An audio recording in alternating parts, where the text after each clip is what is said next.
এটা হচ্ছে জঙ্গিপুর সুভাষদ্বীপ পার্ক, যেটা রয়েছে মুর্শিদাবাদ জেলার রঘুনাথগঞ্জ থানার অন্তর্গত জঙ্গিপুরে। এটা গঙ্গার উপকূলবর্তী স্থানে অবস্থিত।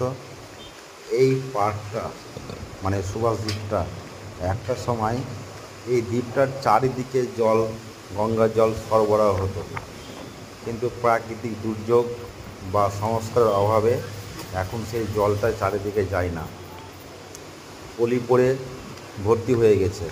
এখন তাই নদীর পার্শ্বে অবস্থিত। দেখুন আপনারা, নেতাজি সুভাষচন্দ্র বোসের একটা স্ট্যাচুও রয়েছে, তার নামকরণেই এর নাম হয় নেতাজি সুভাষদ্বীপ।